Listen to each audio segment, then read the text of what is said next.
Still getting used to these lives. There we go. Okay, I can see myself on the computer, which is laggy. So that's going to be super fun to work with. Anyway, hello and welcome to the first meeting, I suppose, of the Women Who Run With the Wolves book club. So, I'm Sarah Evergreen, in case you didn't know, of Squeaky's Cauldron. That's probably why you're here. I suppose, of the Women Who Run With the Wolves book club. So, I'm Sarah Evergreen, in case you didn't know, of Squeaky's Cauldron. That's probably why you're here. I suppose, of the Women Who Run With the Wolves book club.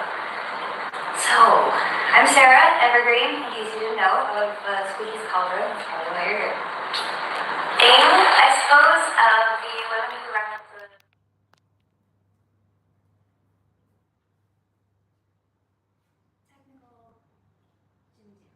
Technical Jimmy Jams. That's how you say it. Anyway. Yeah, we're good. The reason that I am starting this book club is because I have tried to read this book many, many times throughout my life. At least half a dozen times. And every time I've gotten maybe a chapter farther than the previous time. And I know that I am not alone in this experience. This book is, it's something that stands as it's a very emblematic book. It's an iconic book, and it is full of wisdom and beauty and poetry. It's got little blurbs from like Maya Angelou. Maya Angelou says, everyone who can read should read this book. And I don't think she's wrong, necessarily.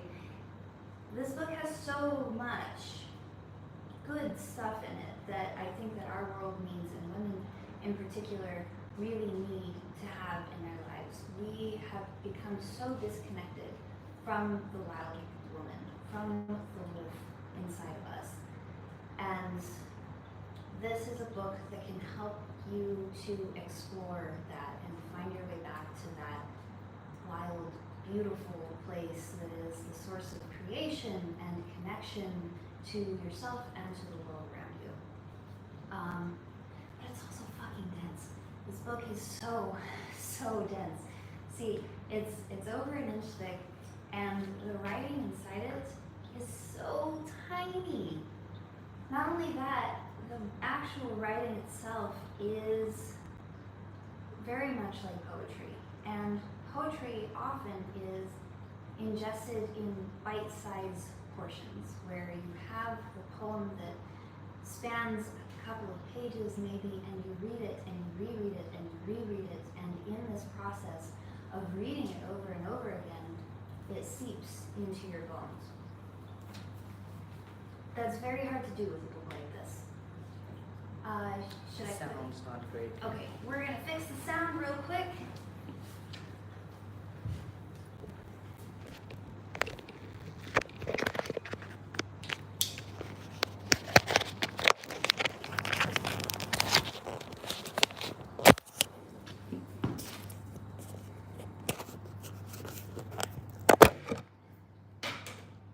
Thank you. You're welcome. All right. Thank you.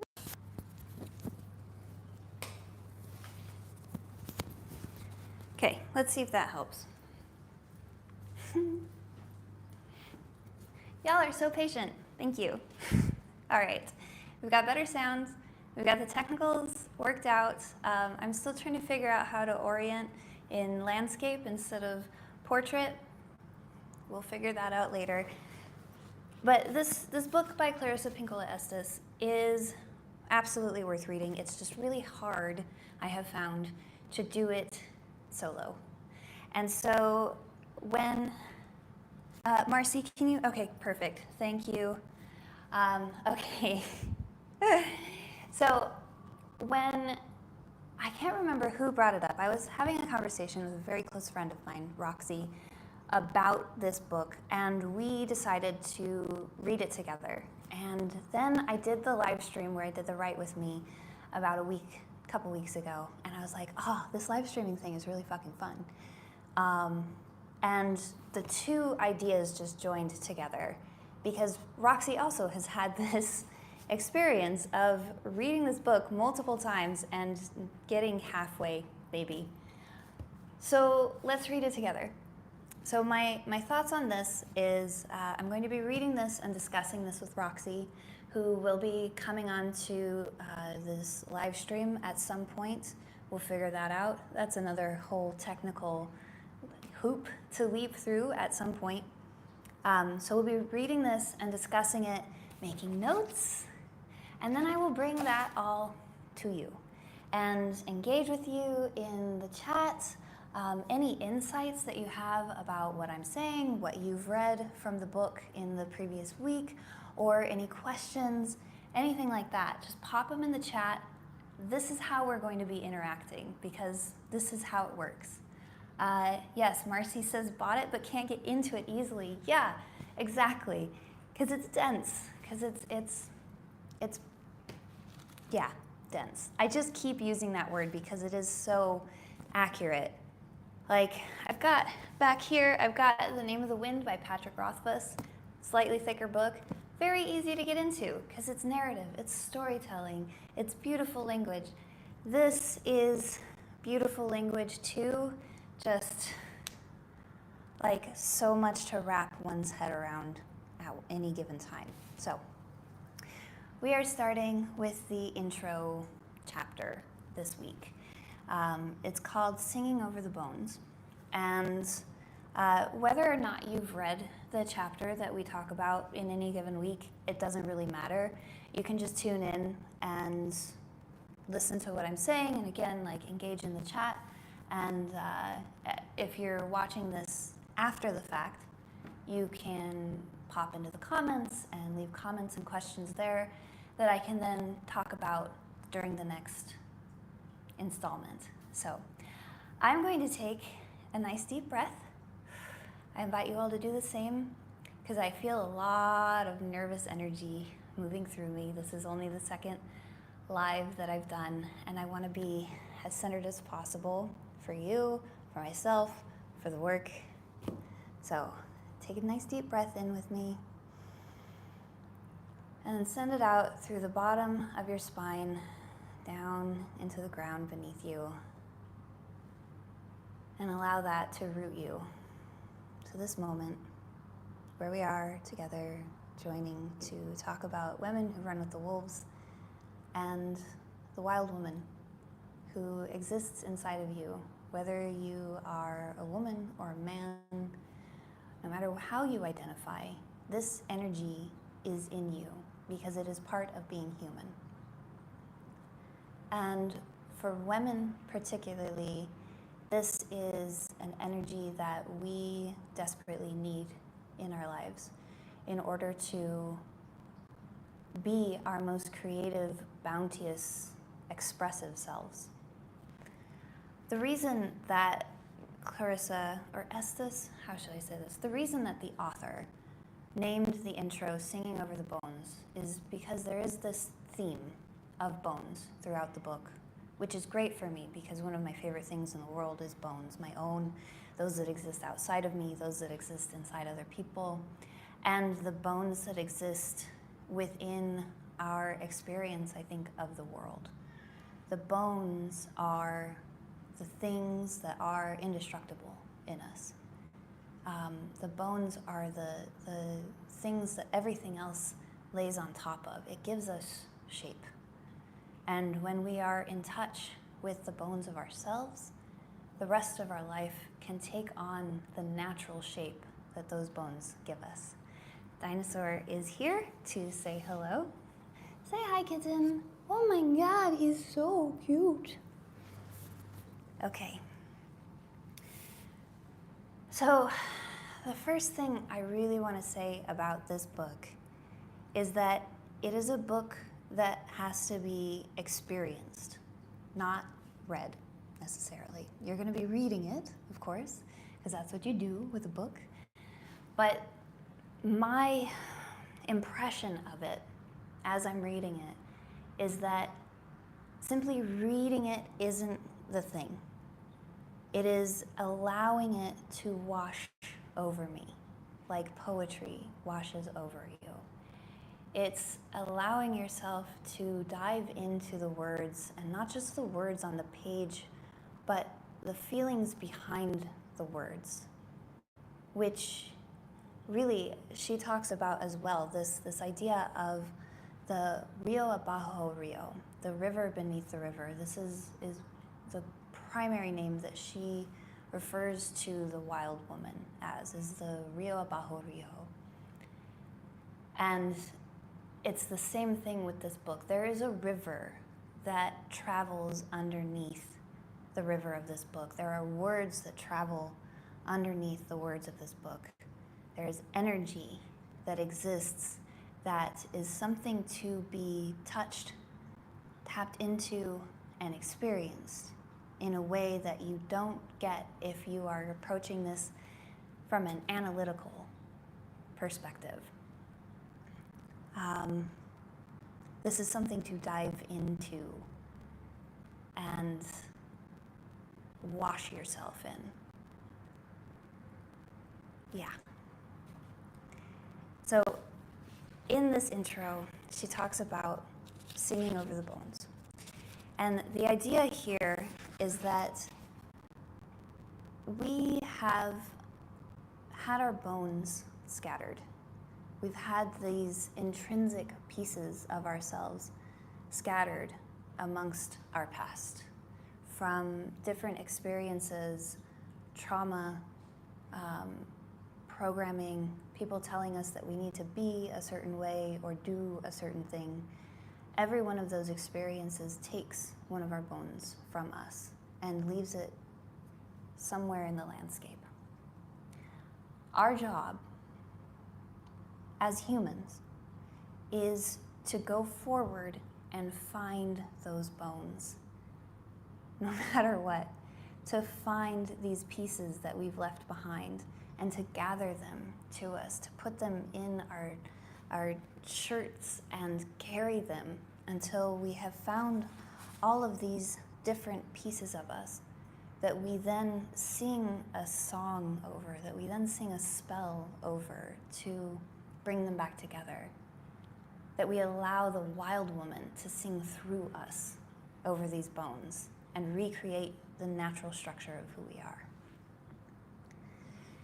She talks about how there are many, many, many names for the wild woman. You will find her in every culture, in every area of the world. You will find her across everything. You'll find her in everything and in every time period.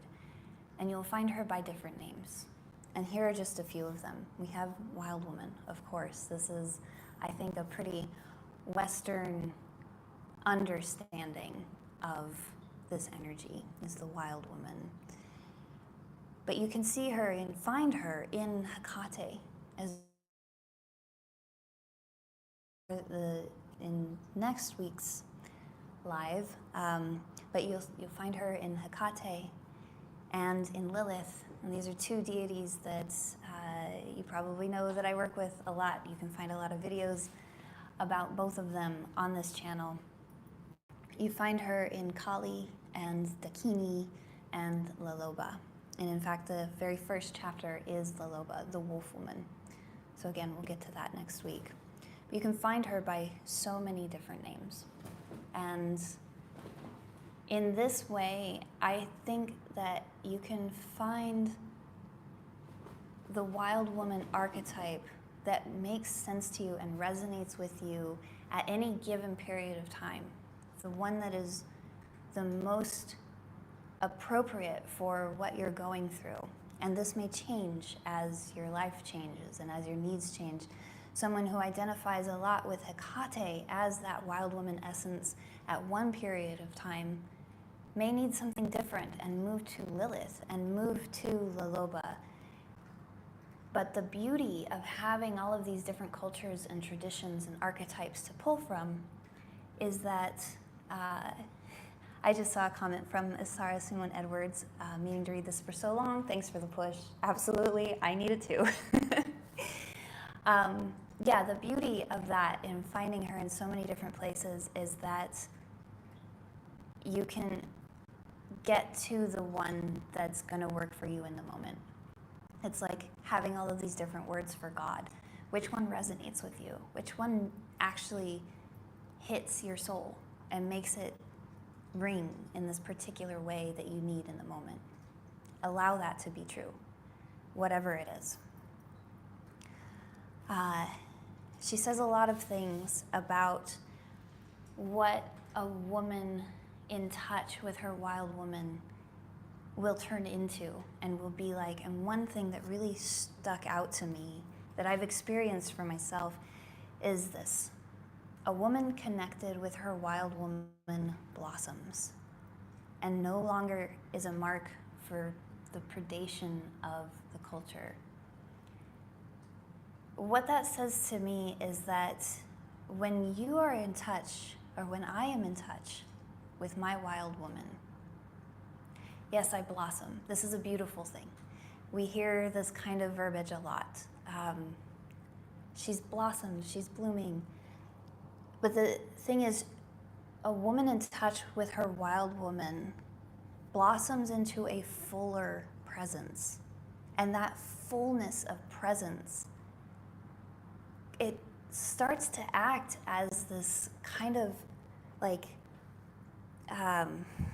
what's the word I'm looking for? Like a guard, like a bubble around you that pushes away people and situations and circumstances that rely on manipulation, rely on predation, rely on taking advantage of you. So having this really deep connection to your wild woman will start to make you kind of invisible to people who aim to hurt you.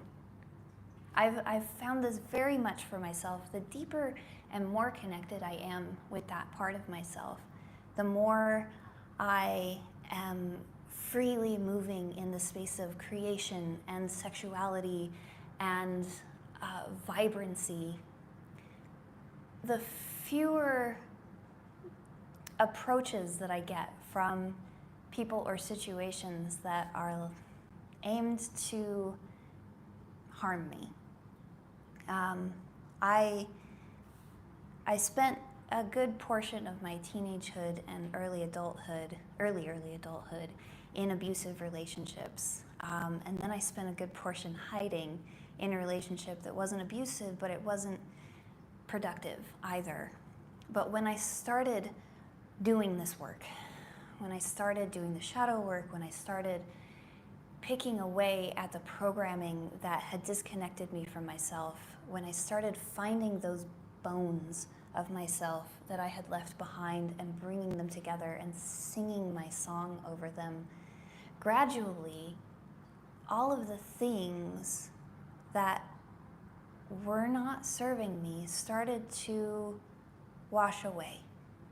And when I became confronted with something of that nature, it became easier and easier, so much easier, and sometimes, honestly, kind of gleefully easy for me to say, no, this is not my path. You are not my path, and I'm going to move away from you. There's a Cutie Pie says, hi Cutie Pie. There is a podcast episode that I published here called Dancing with the Devil, something like this, that talks about a relationship a friendship I found myself in about a year ago, and this process of recognizing who I was looking at and then distancing myself from that. I think that that's a really good example of what I'm talking about here. Like, you become both kind of invisible and you also become a fucking superhero about being able to set those boundaries and being able to step away in a graceful way, in a beautiful way, in a way that makes you feel empowered and like crazy sexy. let's see what else I have here.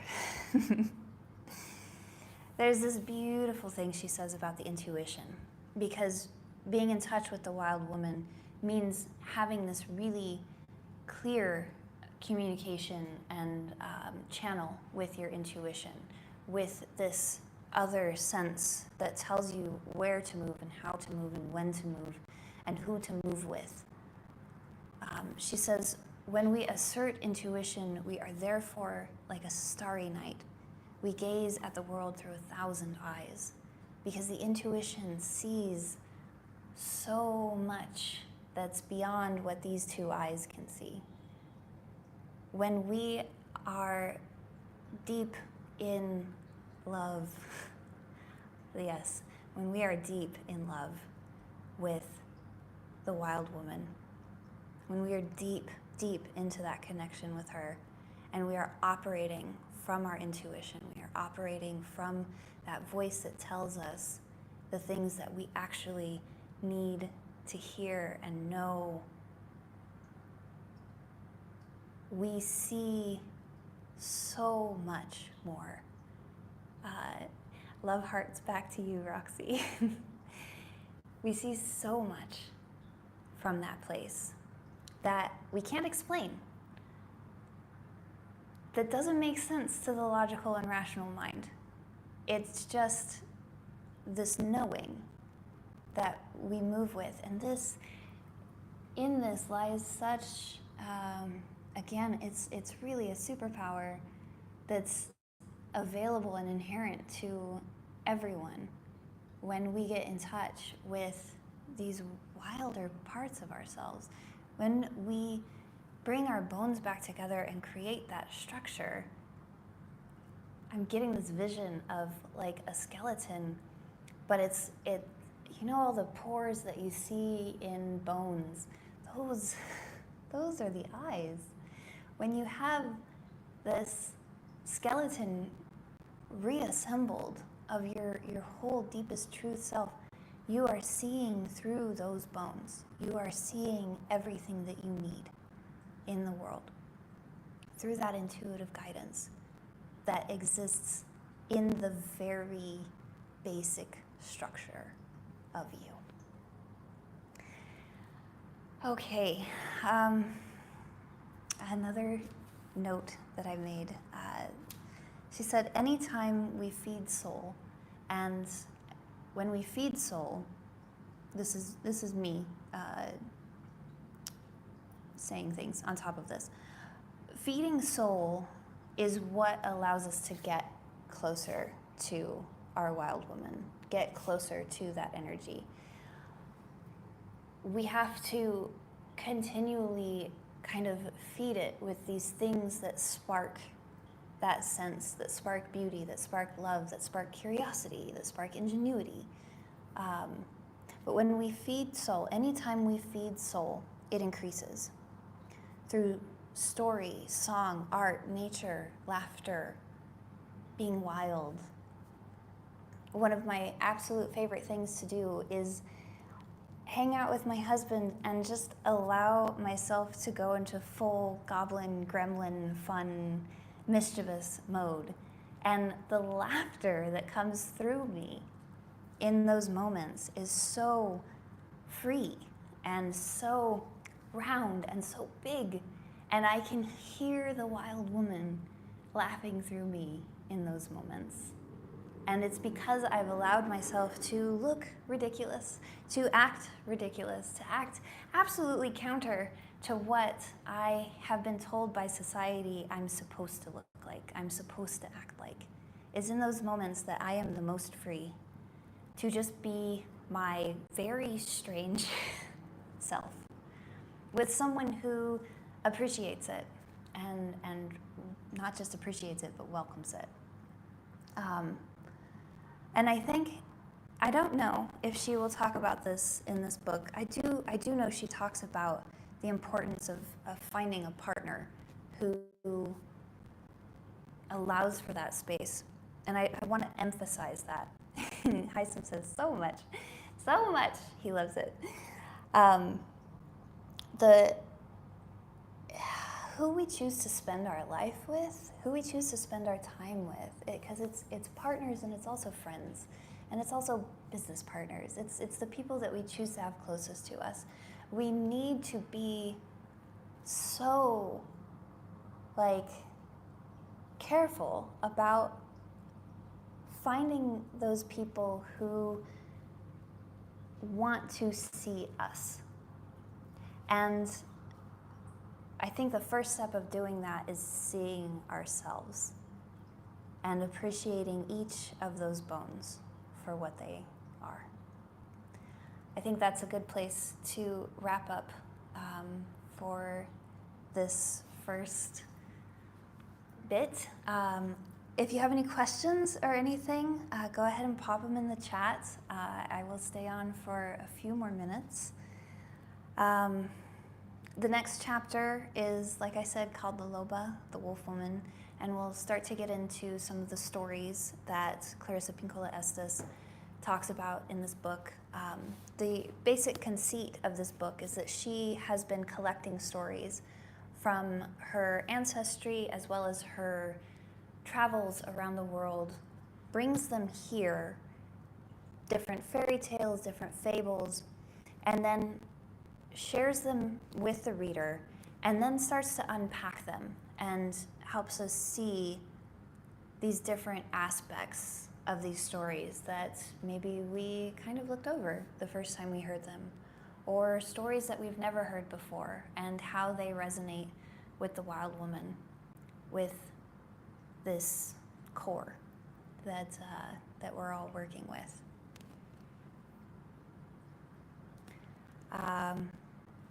Yeah. Okay. I think I'm going to go ahead and sign off now because now the nerves are coming back in. Thank you so much for being here. You guys are awesome. It's amazing to see, right now, there are 10 actual human beings on the other side of this that are watching this, and that's just bonkers to me. You guys are awesome. If I had 10 people in front of me right now, I would be even more nervous than I am. So thank you so much. I love you, and I will see you next week for chapter 1, La Loba. If you have anything that you want to, I don't know, if you want to reach out, Roxy says, sorry, missed the beginning. It's not a big deal, it's all recorded. If you want to reach out in the meantime, you can reach me at squeaky@squeakyscauldron.com. And yeah, that's great. Okay, thank you. Bye.